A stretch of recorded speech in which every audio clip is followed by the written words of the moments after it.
This company makes more than 580 crores every year and brought the revolution in India's desi drinks market. In just 12 years, PaperBoat has built a cult-like following in India's 10,000 crore packaged juice market, a space dominated by the legacy giants like Dabur, ITC and Coca-Cola for decades. A unique brand started by ex-Coca-Cola employees that is now synonymous with the feeling of nostalgia.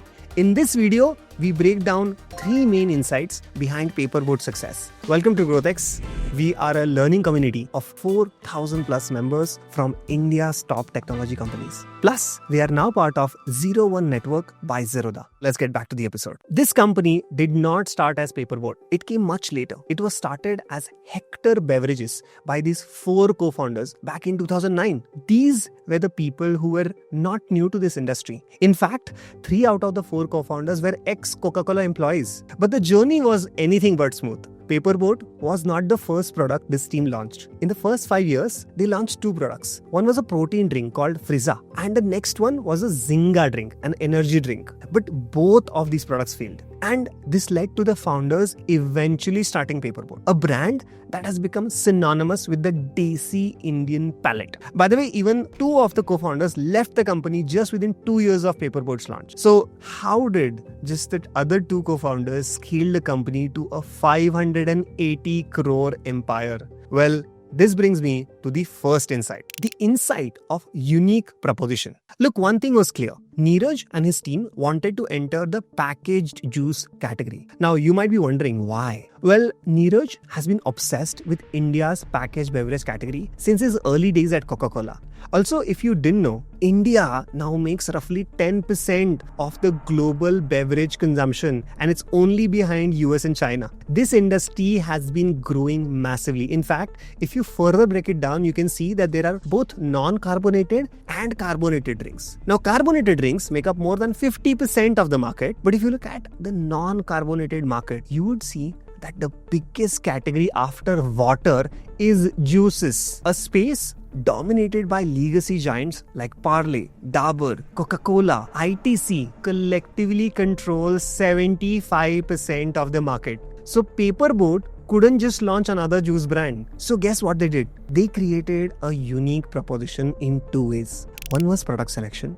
Look, PaperBoat's core aim was very simple. Bring back the drinks of our childhood. Aam Panna, Jaljeera and Nimbu Pani. The flavors we all grew up loving. But somehow they have disappeared from store shelves. And the truth is, absolutely no one was solving for that nostalgia palette. Everyone was focused on mango, orange and apple. There was a clear white space. They chose a product which was already loved by India and gave it a premium touch. This wasn't a juice, it was a memory in a pouch. And in doing so, they didn't just enter the juice market, they created a whole new subcategory called Indian Desi Juices. And of course, to keep the quality high, they raised money from some of the top investors to build their own factories. Now, it's not just about the product. Look at the packaging. They stand out from all other juices in the market. Just by looking at the pack, you can spot PaperBoat as it does not feel like a Me Too brand. Not only these packs hook customers by looking extremely premium, unique and portable honestly, but they also help retailers. As per this survey, many shopkeepers said that they were about to stock more packets of PaperBoat inventory compared to other juices because they take up less storage space and are premium. This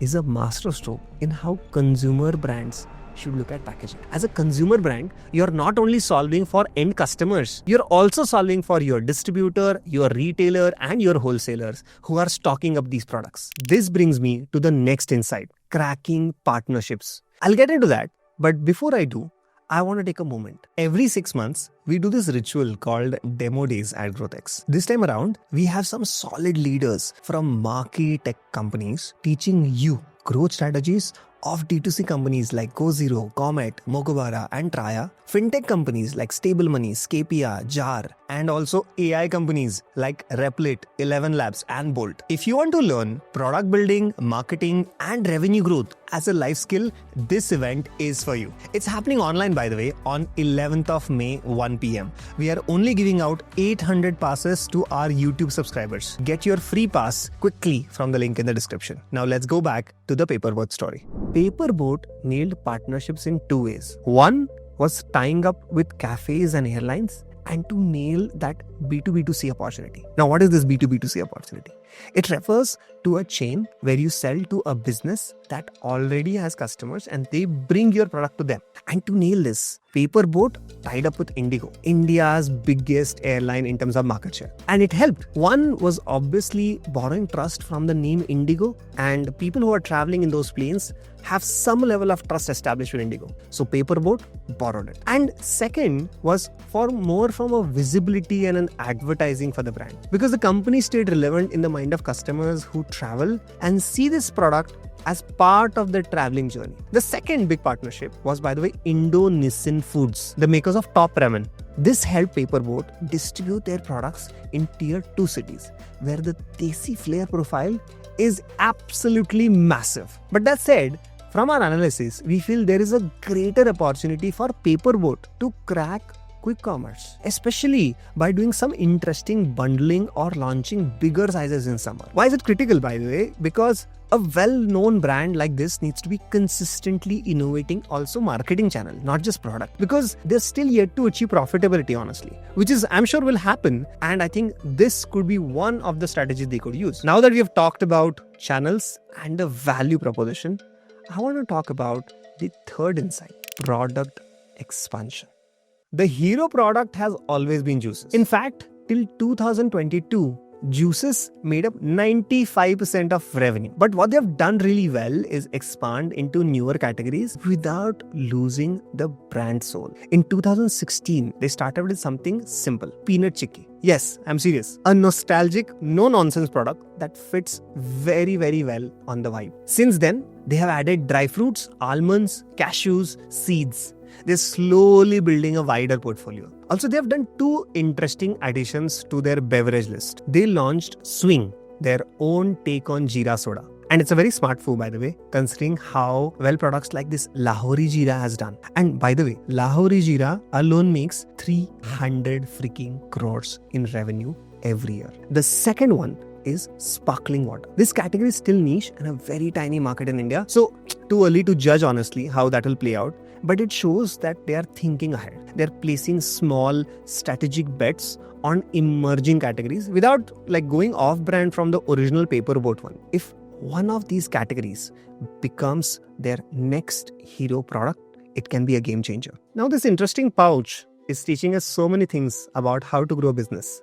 So let's summarize what we have learned from this video. PaperBoat decided to sell a deeper feeling to their customers by launching something that was not available in the market. They did that in the most premium and unique packaging. Second, they started with the right partnerships like Indigo and cracking the right distribution partners. And third, they did not lose ethos by very thoughtfully expanding their product offerings and going and placing very strategic bets that could become the next 500,000 crore business for the PaperBoat brand. That's all for this video. I will see you in the next one.